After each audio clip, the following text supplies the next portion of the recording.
ఇందుకి కట్నం డబ్బులు ఎలాగైనా ఇవ్వాలని గగన్ నిర్ణయించుకుంటాడు. వంశీ వాళ్ళ అమ్మా నాన్న వెంకటేష్ సౌందర్యని ఆఫీస్‌కి రమ్మని చెప్పడంతో వాళ్ళిద్దరూ గగన్ ఆఫీస్‌కి వచ్చి ఏంటండి పిలిపించారు అని వెంకటేష్ అడుగుతూ ఉంటాడు.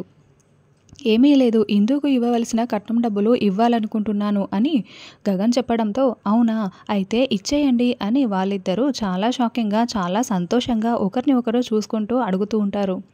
ఇదిగోండి బ్లాంక్ చెక్ మీకు కావాల్సినంత రాసుకోండి అని గగన్ ఒక బ్లాంక్ చెక్‌ని ఇచ్చేయడంతో వాళ్ళిద్దరూ చాలా సంతోషంగా దానిని తీసుకుంటూ ఉంటారు. తర్వాత శరశ్చంద్ర చాలా కోపంగా ఏంటపూర్వ మన ఆఫీస్ అకౌంట్స్ నుంచి 2,00,00,000 మిస్ అవుతున్నాయి. లెక్కలు తేడా వస్తున్నాయి అని నిలదీస్తూ ఉంటాడు. అప్పుడు అపూర్వ ఏంటి కృష్ణప్రసాద్ ఇందుకు ఇవ్వవలసిన కట్నం డబ్బులు నువ్వు ఇచ్చేసావే అనుకో. చెప్పి ఇవ్వాలి కదా! ఇలా ఆఫీస్ డబ్బుల్ని చెప్పా పెట్టకుండా ఇచ్చేస్తే ఎలా అని అపూర్వ అరుస్తూ ఉంటుంది.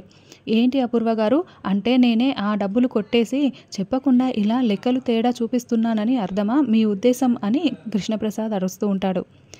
కృష్ణప్రసాద్ అరవటం కాదు, నువ్వు అసలు డబ్బులు ఇవ్వలేదని మీ వియ్యంకులతో చెప్పించు అని శరశ్చంద్ర అంటూ ఉంటాడు. దాంతో కృష్ణప్రసాద్, చెర్రీ ఇద్దరు ఒకరిని ఒకరు కొంచెం డౌట్‌గా టెన్షన్ పడుతూ చూసుకుంటూ ఉంటారు.